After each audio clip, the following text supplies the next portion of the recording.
The night was silent. Only the sound of wind moving through tall trees filled the dark forest.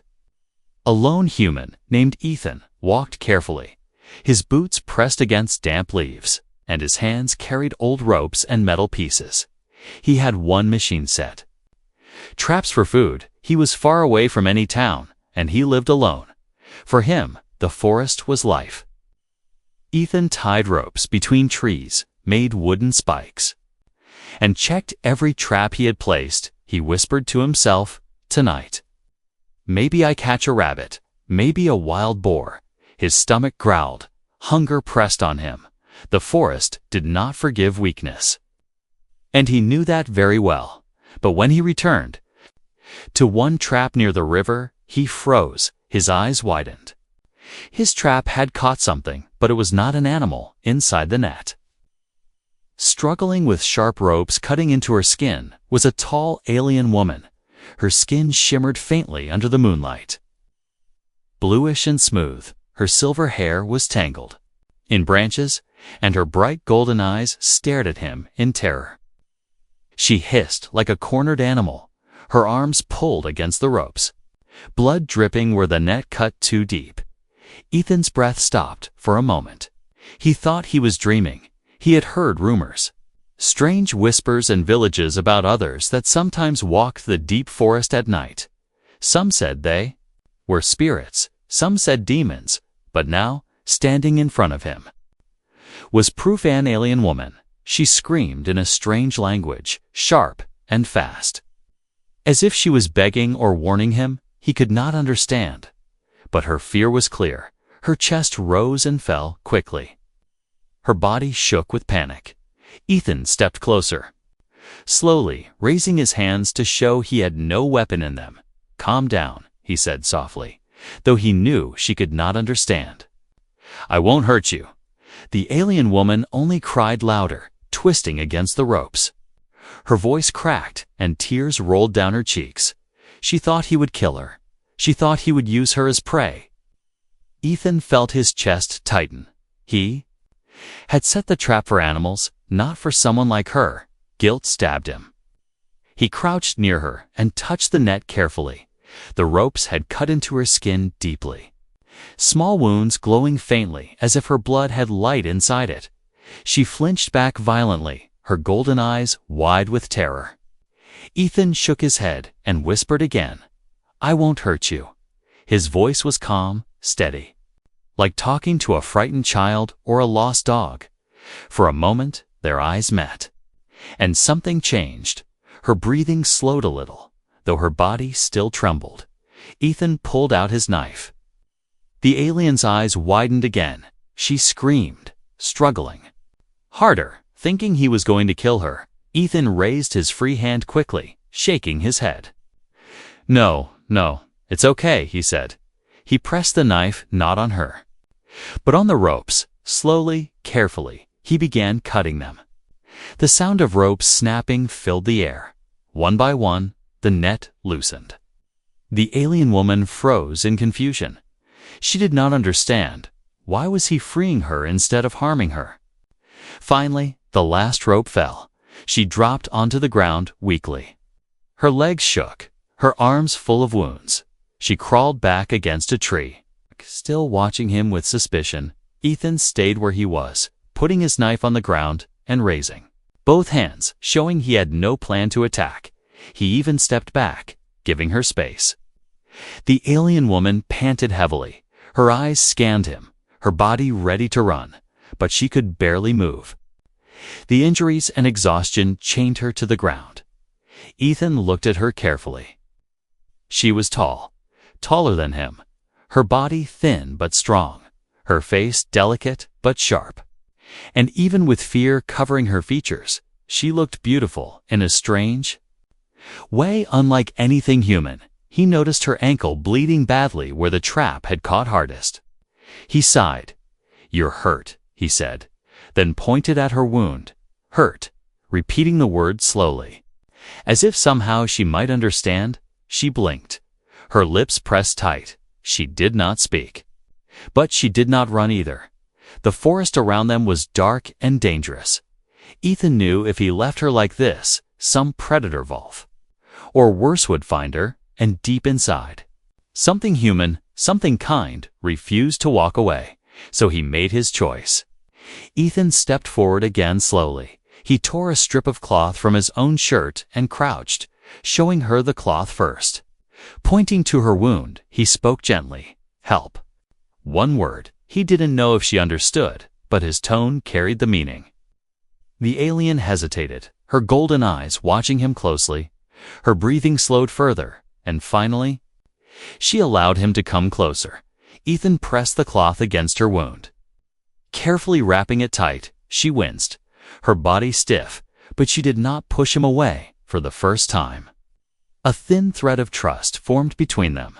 Above them, the moonlight broke through the trees, shining on both human and alien, two strangers.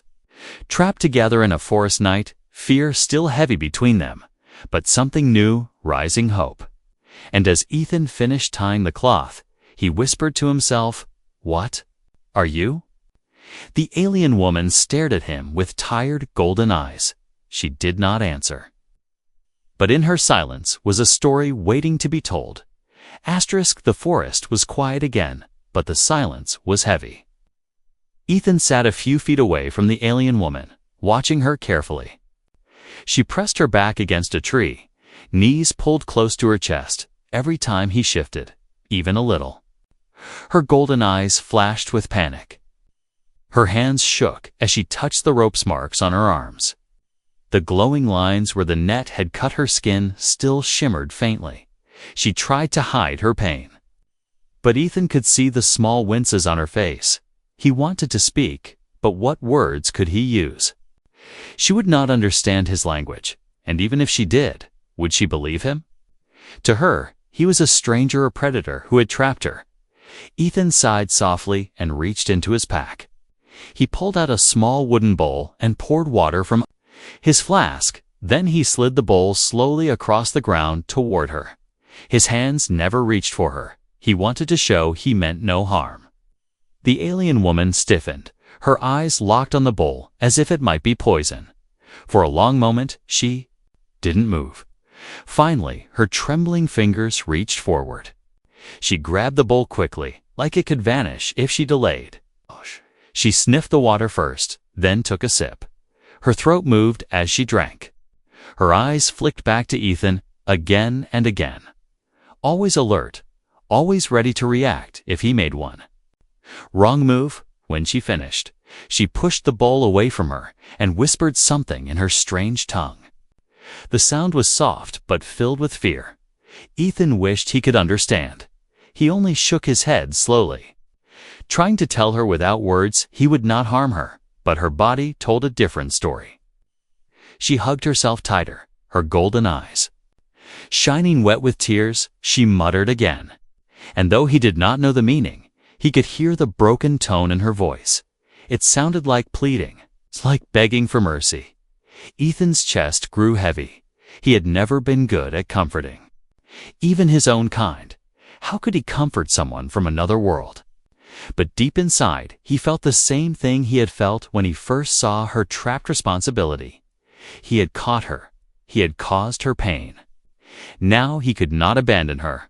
He decided to show action instead of words. He picked up a piece of bread from his bag and placed it between them. Then he stepped back, far enough to prove he wouldn't force her. The alien's eyes darted between him and the bread.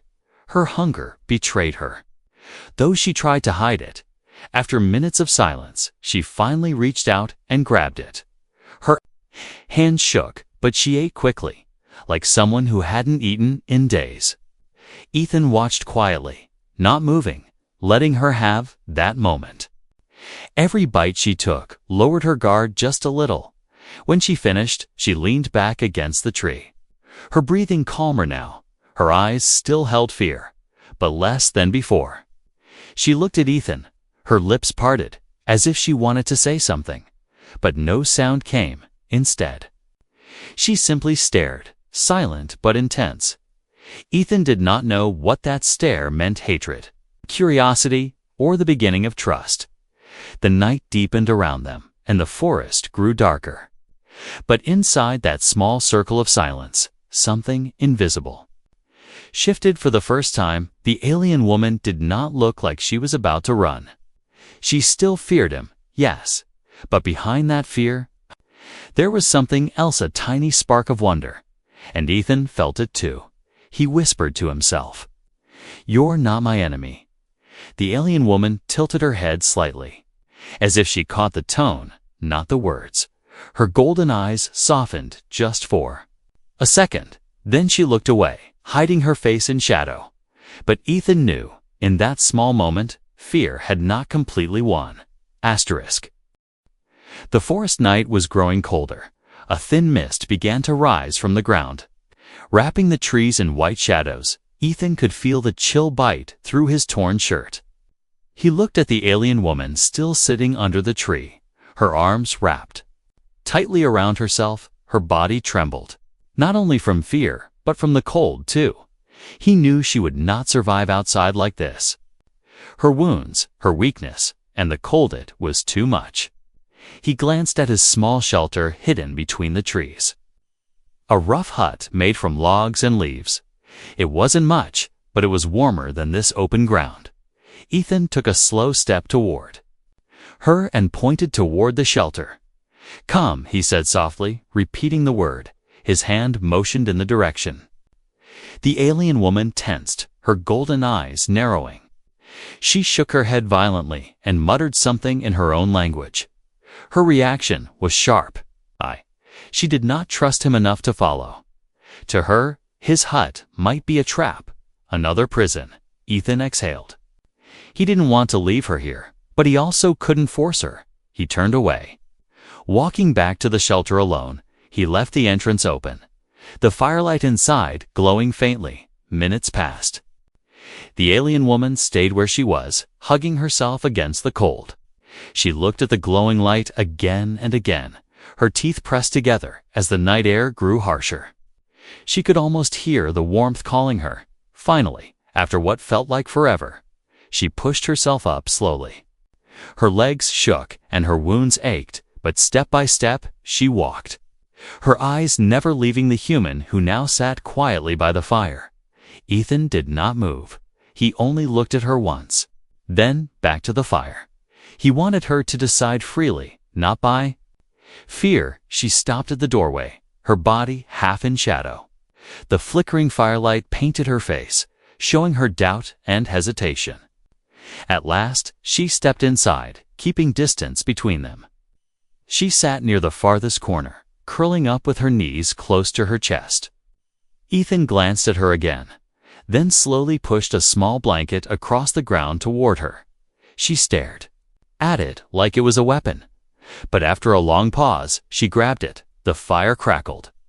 Silence filling the small hut, the alien woman's eyes kept darting between the flames and the human.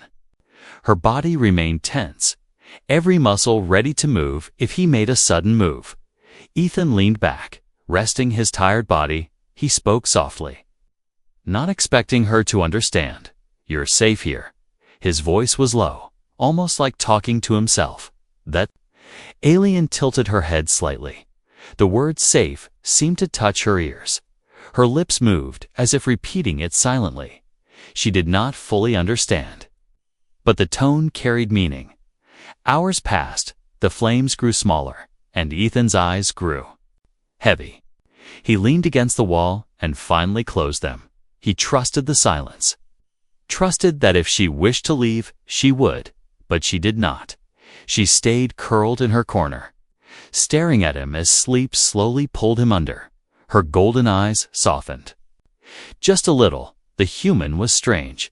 He had caught her, yet freed her. He had fed her, given her water, even warmth. Still, her heart whispered fear. But another voice inside her asked why. The night carried their doubts and unspoken questions. Two strangers under the same roof, separated by silence, connected only by fragile trust. And as the fire burned low, both human and alien stayed awake longer than they admitted, wondering what tomorrow would bring. The morning sun slipped through cracks in the wooden shelter. A soft glow touched Ethan's face as he opened his eyes. He blinked slowly, remembering the strange night. The alien woman still curled in the corner, wrapped in the blanket he had given. She was awake already, her golden eyes fixed on him. Sharp and cautious, as soon as he moved, she pressed herself tighter against the wall, her hands gripping the blanket like a shield. Ethan sat up, keeping his movements slow. He didn't want to scare her more. He grabbed his pack and pulled out a piece of bread. He broke it in half and placed one piece on the ground between them. Then he ate his part in front of her, chewing slowly to show it was safe. The alien woman stared, her lips pressing tight. Hunger fought against suspicion. Finally, she reached for the bread and nibbled carefully. She didn't look at him, but the act itself was a small step. Minutes of silence passed. The fire crackled. Birds outside sang faintly. Ethan decided to try something different. He pointed at himself and said slowly, "Ethan," his voice clear, steady. He tapped his chest again. "Ethan," the alien froze. Her eyes narrowed, but she seemed to listen.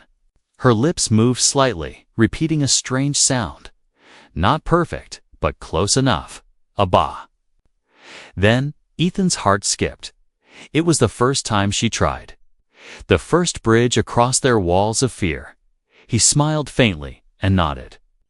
"Yes, Ethan." Then he pointed at her. Waiting, she hesitated, her face tightening. She hugged the blanket tighter, as if protecting her name, but slowly, almost whispering, she said, "Lyra." The sound was soft, but clear. Ethan repeated it gently. "Lyra." The alien woman blinked.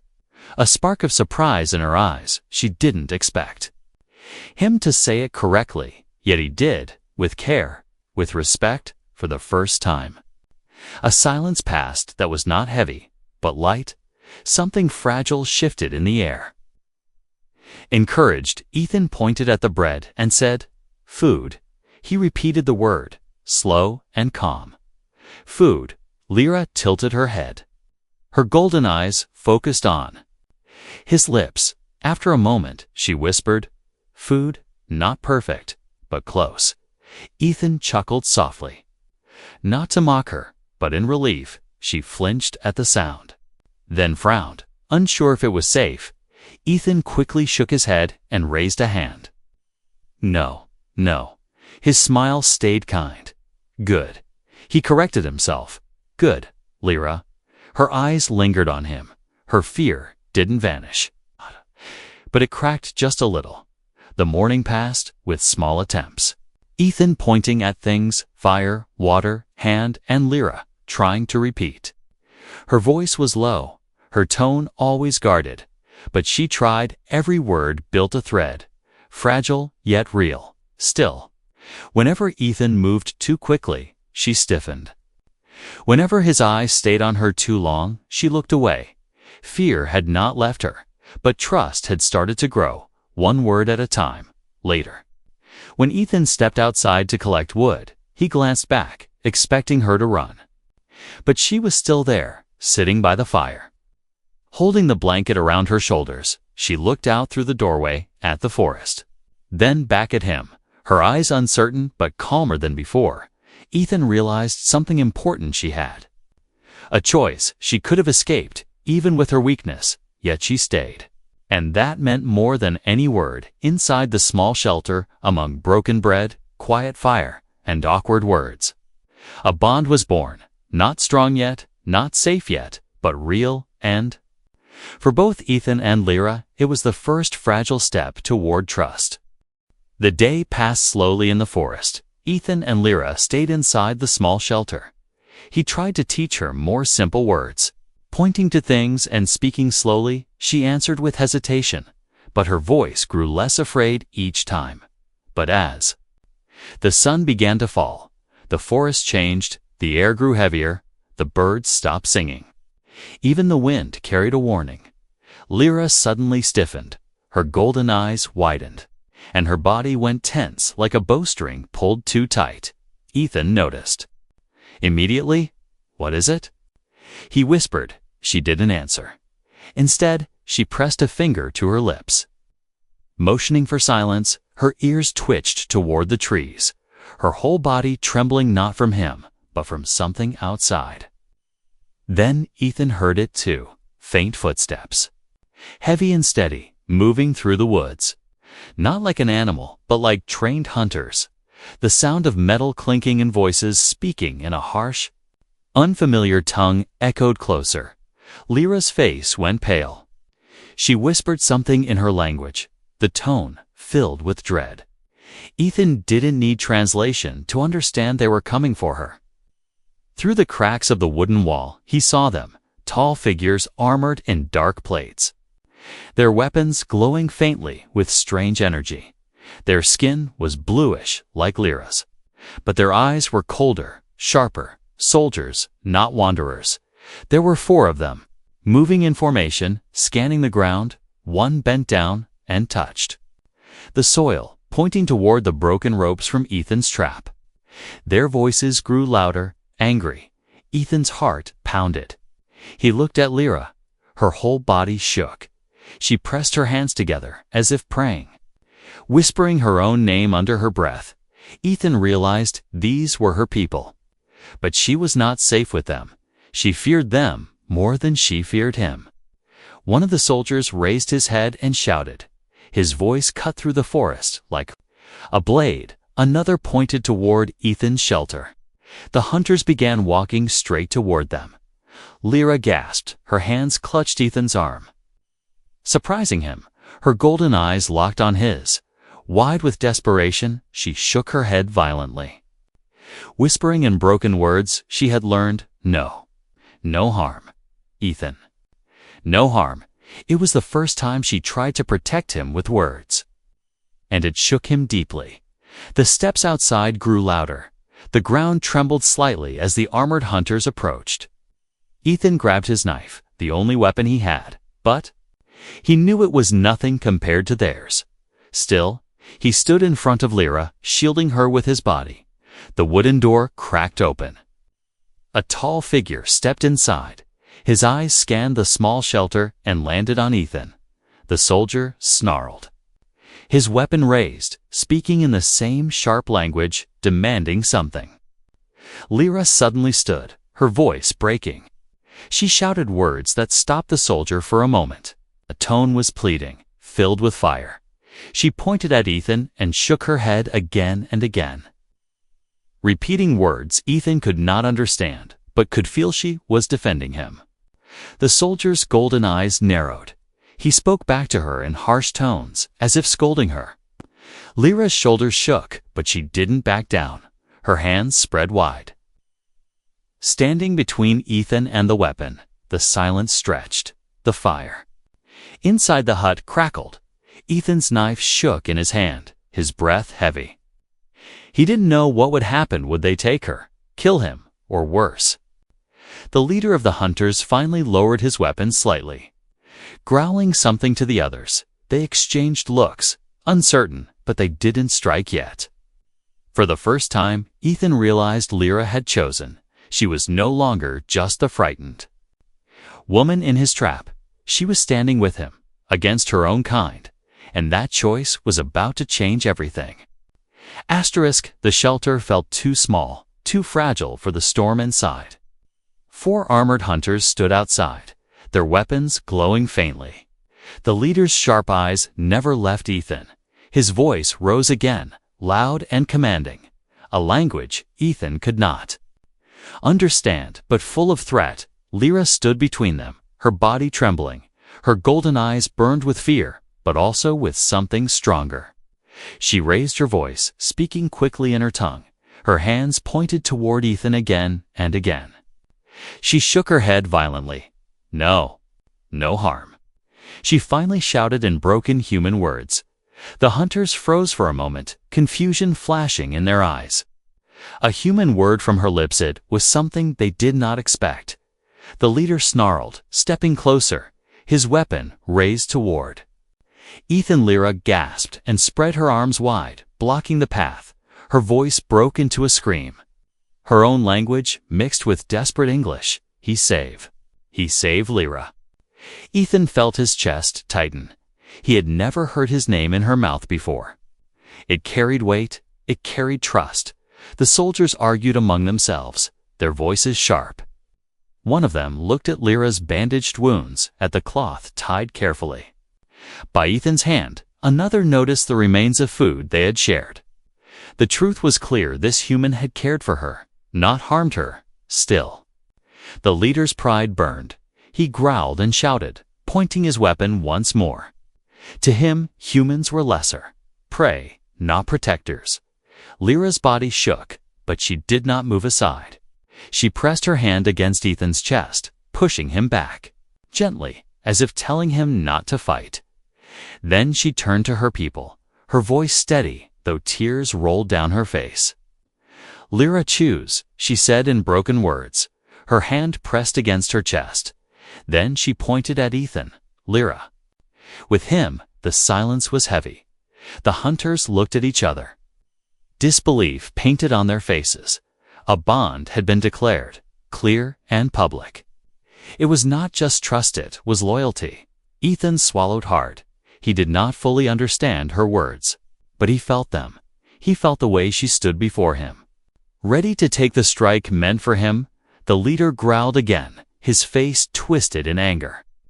But one of the younger hunters touched his arm, speaking quickly. His eyes looked troubled, as if questioning the honor of killing a man who had saved. One of their own, the forest around them echoed with the weight of the moment. The fire inside the shelter flickered, casting long shadows on their faces. Finally, the leader lowered his weapon slightly. His glare burned holes into Ethan, but he did not strike. Instead, he spat a harsh word, turned, and barked orders at the others. The hunters stepped back, retreating into the trees. Their voices faded with the distance. Lyra's knees buckled. She collapsed against Ethan, her body weak from fear and exhaustion. He caught her quickly, steadying her, her golden eyes lifted to his, shining with tears. "Ethan," she whispered. Her voice cracked, but there was relief in it. She had chosen. And now she was safe, at least for this night. Ethan held her carefully, his mind racing. He had not asked for this. Yet she had declared loyalty to him in front of her people. It was a choice that would bring danger, but also something more. For the first time, he understood she trusted him more than her own kind, and that trust would bind their fates together, no matter what came next. The forest grew quiet again after the hunters left. Only the crackle of the dying fire and the soft breath of night remained. Ethan sat inside the shelter, his back against the wall. Lyra lay near him, her body weak, her wounds still fresh, but her eyes, those golden eyes, held something new.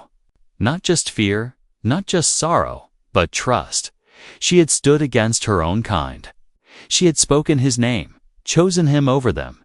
Ethan kept replaying it in his mind. It felt unreal. Like a dream that might fade with the dawn, he tore another strip of cloth from his shirt and carefully replaced the bandage on her arm. She winced but did not pull away. Instead, she whispered, "Thank you." The words were broken but clear. Ethan's chest grew warm. That one word, so small, felt heavier than any treasure. It was proof she no longer saw him as a captor, but as a protector, outside. The night stretched endlessly, but the shelter felt less lonely now. Two beings from different worlds, bound together not by blood, not by duty, but by choice. Lyra slowly sat up, pulling the blanket around her shoulders. Her voice was weak, but she pointed toward her chest. "Lyra?" "With Ethan," she said again. This time there was no fear in her tone, only certainty. Ethan nodded, his throat tightened. He was a man who lived alone, a man who had lost family long ago. He had built walls around himself, surviving without ties, but now here was someone who had torn those walls down without even trying. "Then we'll face it together," he whispered. Though he knew she might not understand all the words, still. The meaning carried, her eyes softened, and for the first time, her lips curved into the smallest hint of a smile. The next morning, sunlight spilled into the shelter. The forest looked alive again, green and bright.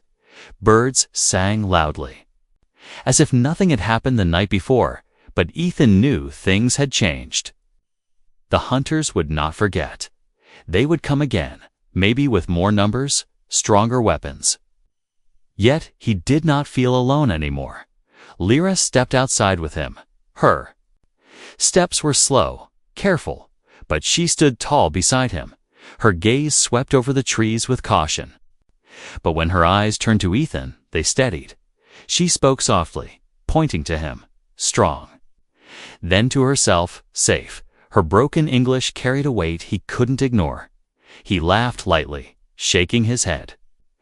"I don't know about strong," he said, "but I'll keep you safe." She tilted her head, trying to understand, then nodded slowly, repeating, safe, as if holding the word like a promise. Together they gathered water, checked the traps, and shared the little food Ethan had. The silence between them no longer felt heavy. It felt natural. A rhythm was forming, two lives learning to move as one.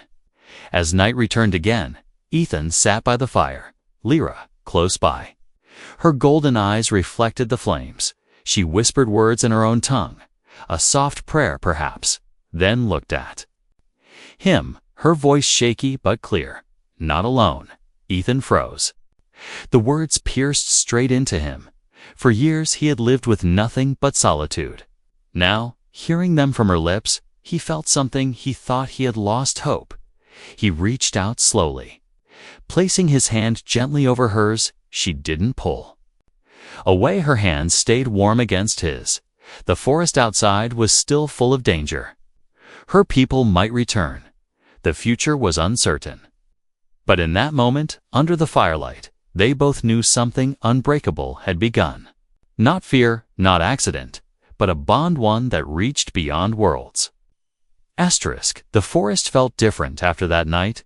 It was no longer just a place of survival for Ethan. It had become a battlefield of choices. And in the middle of it stood something fragile, yet powerful: his bond with Lyra. Days passed. Each morning, Ethan woke to find her still there, curled near the fire or watching the sunrise through the cracks of the shelter. At first, she was silent, but slowly her words grew. Simple human sounds woven with her alien tongue. Each word carried effort, each word proof of her will to stay. "Water," she would say, holding out the flask. "Fire," pointing to the flames. "Safe," placing her hand over her chest when she looked at him.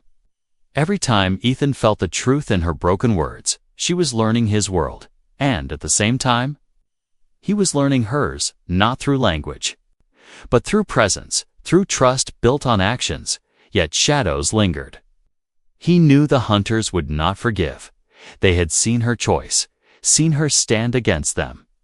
They would not forget the human who stole loyalty from their own kind.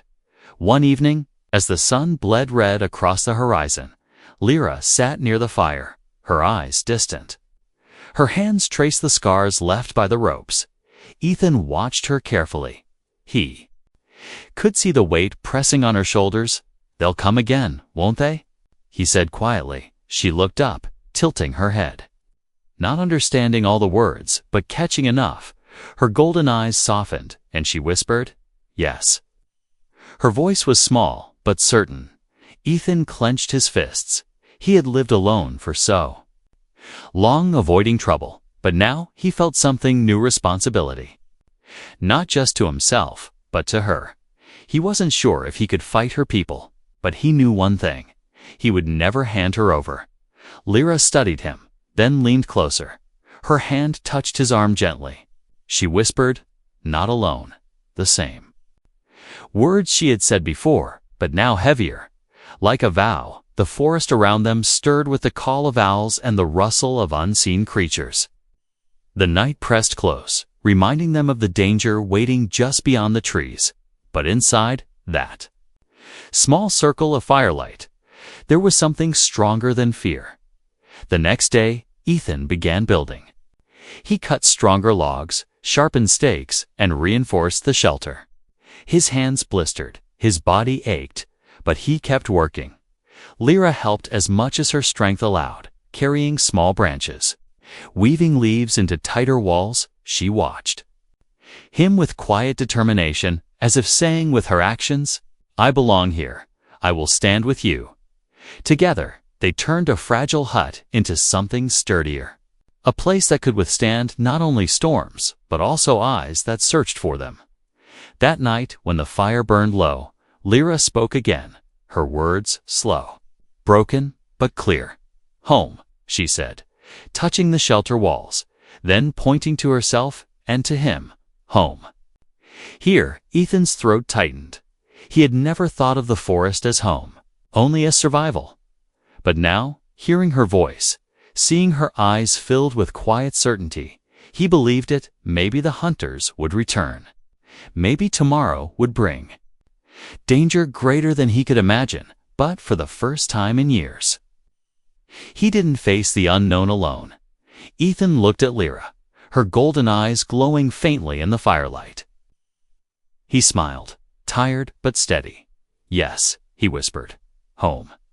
And in that single word, spoken by both human and alien, a new future was born, one fragile, one dangerous, but one worth protecting. A bond beyond fear, beyond blood, beyond worlds, a bond strong enough to face whatever shadows tomorrow might bring. The days turned into weeks. The forest, once Ethan's lonely prison, had become something else, alive with a strange kind of family. Lyra's presence changed everything. Her laughter, rare but real, echoed like music among the trees. Her broken English grew stronger, and sometimes she even taught Ethan small words of her tongue. But the shadow of danger never left. Each night, Ethan wondered if the hunters were out there, watching, waiting. Then one evening, the forest sky burned with light. Ethan looked up through the canopy. His heart pounded. Something unnatural flashed above the trees. Not lightning, not stars, but sharp beams slicing across the dark sky. Lyra froze. Her golden eyes widened. Her breath caught in her throat. She whispered a word in her language, her voice trembling. Ethan couldn't understand, but her fear told.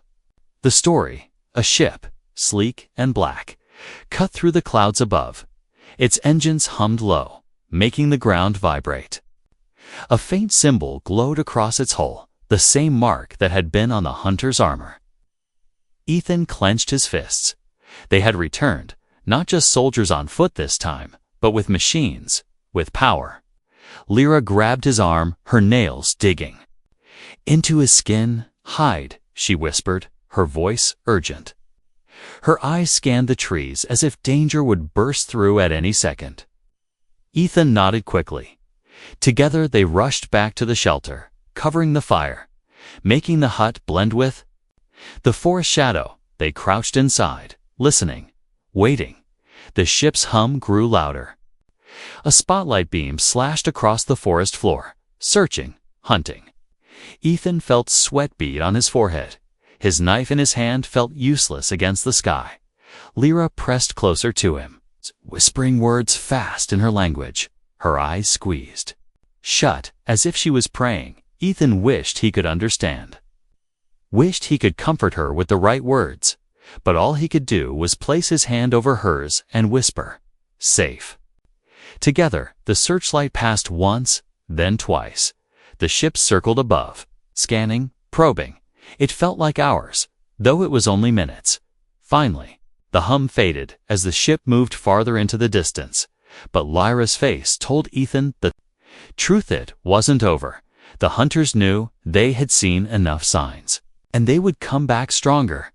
That night, silence filled the hut. Ethan sat, sharpening his knife, even though he knew it was too small against their weapons. Lyra watched him quietly. Her lips trembled.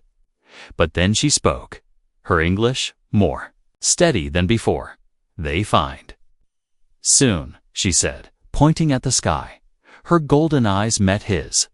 full of sorrow and warning. "Ethan." "Danger." He nodded slowly, meeting her gaze. "I know." His voice was calm, but inside he felt the weight. He had survived alone before, but now it wasn't just his life, it was theirs. She leaned forward, her hand touching his cheek gently. Her voice barely a whisper. "Run?" she asked. The word was shaky, but the meaning was clear. Ethan thought of leaving, of running deep into the forest, but he shook his head. "No." "Fight," he said, his voice low, steady. He pointed to himself, then to her. "Together." Lyra's eyes softened, her lips curved into the faintest smile, despite the fear. She repeated, "Together." The forest outside was dark, but inside the hut, their fire burned again, small but steady. Two lives bound tighter by the danger in the sky. For Ethan, it was no longer about survival. It was about protecting the bond that had changed him. For Lyra, it was no longer about fear. It was about standing with the one who had given her hope, and both knew the true battle had not yet begun. The morning came with no birdsong. The forest was silent, heavy, as if even nature sensed what was coming. Ethan stepped outside the shelter, his knife strapped at his side. His eyes scanned the trees. Every sound, the snap of a twig, the rush of wind felt sharper, louder. Behind him, Lyra stood quietly, her golden eyes searching the sky, her shoulders tense. She whispered something in her language, then repeated in broken English, "They come." Today, Ethan nodded. He didn't know how she knew, but he trusted her. He had begun to trust her instincts as much as his own. They had spent the last night preparing, reinforcing the walls with logs, digging shallow trenches, laying crude traps with spikes and ropes. Ethan's work was rough compared to their advanced weapons, but it was all he had as the sun climbed higher. The hum returned, low at first, then louder.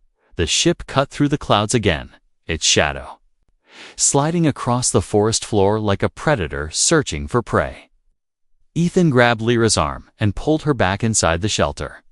His heart pounded. His knife felt too small in his hand, but he gripped it anyway. Lyra clutched his sleeve, her body trembling. Yet her eyes burned with something different this time, not only fear, but defiance.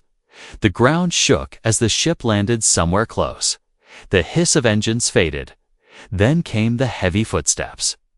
Metal against earth, they were here. The wooden door of the shelter rattled as voices shouted outside, harsh, commanding words. Ethan couldn't understand them, but the meaning was clear surrender. Ethan looked at Lyra. She shook her head fiercely, whispering, "No go. No give." Her golden eyes locked on his.